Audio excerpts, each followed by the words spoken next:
We got a lot of questions really around the interaction with road authorities, around qualification requirements, and how do we check that innovations in particular have been approved by road authorities. Effectively, how do we manage this relationship with road authorities, or how would our speakers recommend you manage this relationship with road authorities, particularly when road authorities give you approval for a window of works that isn't long enough to cover off the job that needs to be done? Sean, can I go to you first in relation to how that sits with audit criteria? Audit criteria there would be identifying the hazard and looking at the risk associated with work, and then having communication with the relevant authority and getting the approvals. As part of the audit criteria, if you believe that you don't have enough duration to do the works within the approved time, then we would expect to see correspondence with the approving authority to demonstrate that you've expressed that concern and that you basically have offered alternative means to achieve the desired outcome in a safe manner. However, if you don't have that evidence available and you just say, oh, we wouldn't get approved because of this, then it would probably sit as a car because you haven't been able to demonstrate. And as Adam said, if you don't have records, then it hasn't happened. So making sure that you've got the records to demonstrate you've had that conversation with the jurisdiction is paramount in demonstrating compliance with the OFSC audit criteria. Adam, anything you want to add to that from an accredited company perspective? I think I mentioned during my slide, communication's key. But if you're going to try and say that there's not enough time, then I start asking questions around safety and design and lead times for projects and work and maintenance work and tasks. Because it's probably another different type of conversation that might need to be had with your management and different planning processes as well. Otherwise, I'm comfortable with what Sean said there as well. If I can go to qualification requirements, we've got a lot of questions around qualifications. Andrew and Anthony, might direct this first one to you. What sort of qualifications would you expect to see from somebody who's developing a TGS?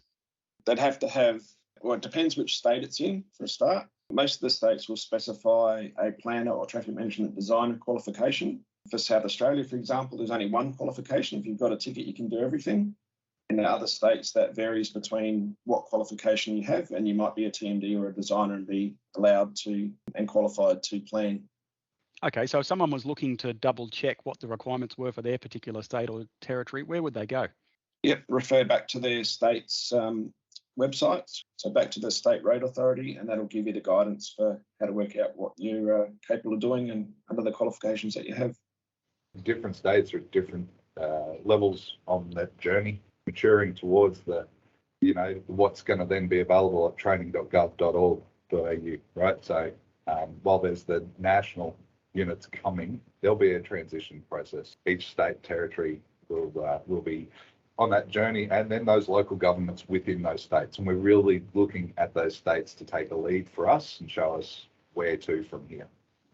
No, I think that's really good advice, guys. So yeah, double check in with your local road authorities. They're going to have the full list of qualification requirements there, probably your best point of information.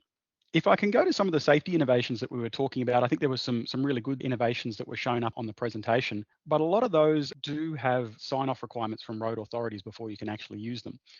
What, Andrew, in your view, is the best way to actually check whether or not some new product that's coming to market has actually been ticked off by the local road authorities?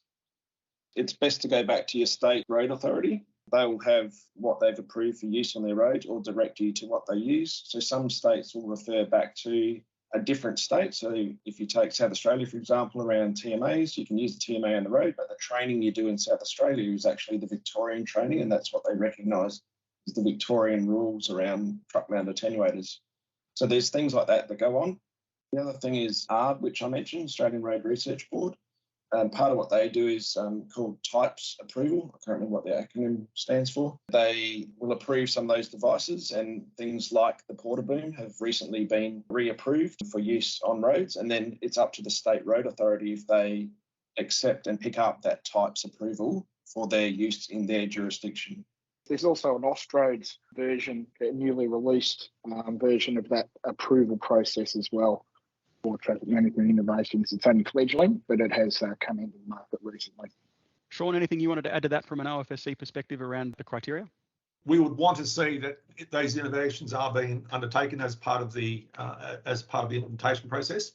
We would expect that the minimum requirements for a jurisdiction for the use of things like the truck-mounted attenuators, TMAs, are being implemented at a fairly high level, and we would also expect to see that the use of the portable traffic control devices that are approved for the jurisdiction are being used to eliminate the line of fire issues with traffic controllers where it's practicable to do that. So as a part of that H15.1 process, you would need to actually demonstrate you've considered that as a part of your risk management processes in eliminating and or minimising risks that can be achieved by utilising those controls. Is a SWIMS mandatory, or can you use a JHA in conjunction with a traffic management plan for the identification of your hazards? The terminology SWIM and JHA are all interchangeable. The Safe Work Method Statement, Job Hazard Analysis, are all risk management frameworks. They'll all identify the hazard, the risk, and the risk controls. The FSOs won't be too particular on which way you present that information. There is a lot of companies that use different terminology. John Holland, for one, uses the terminology task risk assessment, not Safe Work Method Statement. So we're fairly adaptive in how we accept the information, and we're not too fussed about the title, as long as it's got the risk management framework that supports identification of hazards, assessment of risk, and identification of appropriate controls in accordance with the hierarchy. Then each FSO would normally accept that as the right method of undertaking the risk assessment. No, I agree entirely. So I am going to wrap it up there. Wanted to thank in particular Sean, Andrew, Anthony and Adam for their presentations today. Really great presentations, guys, really detailed, and presented some really interesting and thought-provoking stuff in relation to how do we do traffic management a little bit better across the country. Thank you for all of those who've stayed with us. Really do appreciate it, and I hope you got lots out of the webinar. So thank you all again for attending today. Really do appreciate it, and we'll talk again soon. Stay safe on site out there.